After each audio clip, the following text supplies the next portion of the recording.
began our journey through Mark's Gospel last Sunday by reading the prologue, which makes up the first 20 verses of chapter 1.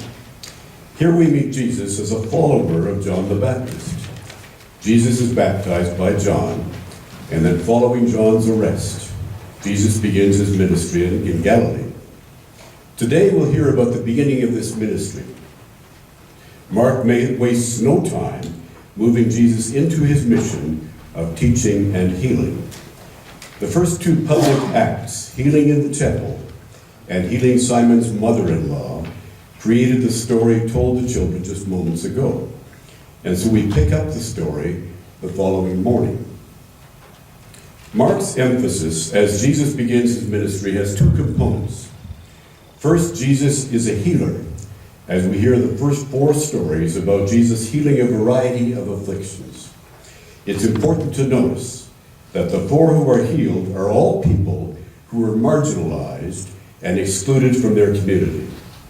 The second component is that Jesus teaches and heals with authority, which is celebrated by some and scorned by others.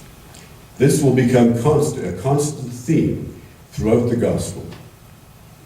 Now reading Mark 1:35 to 2:12 and the following.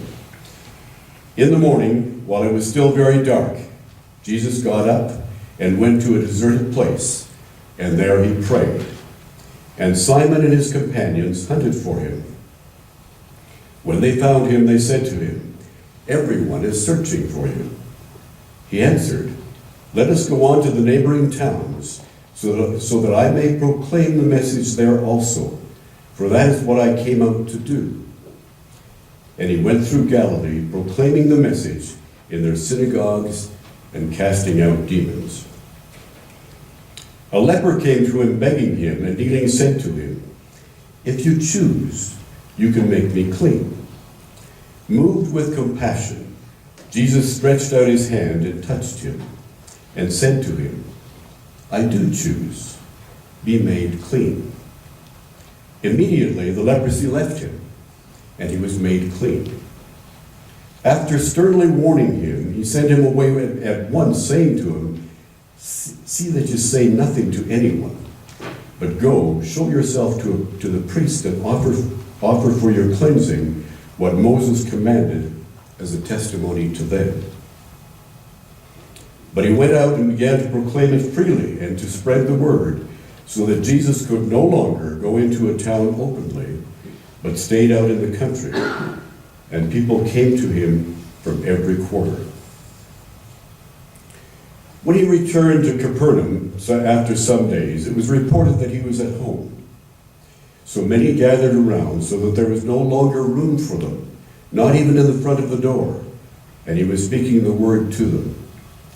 Then some people came bringing to him a paralyzed man, carried by four of them. And when they could not bring him to Jesus because of the crowd, they removed the roof above him, and after having dug through it, they let down the mat on which the paralytic lay. When Jesus saw their faith, he said to the paralytic, "Son, your sins are forgiven." Now some of the scribes were sitting there, questioning in their hearts, "Why does this fellow speak in this way? It's blasphemy.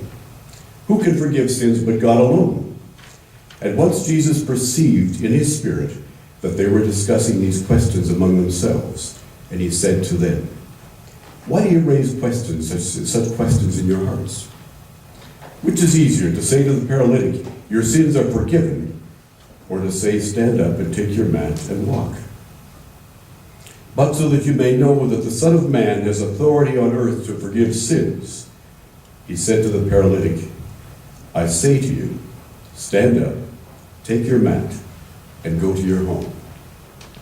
And he stood up, and immediately took the mat, and went out before all of them, so that they were all amazed and glorified God, saying, "We have never seen anything like this."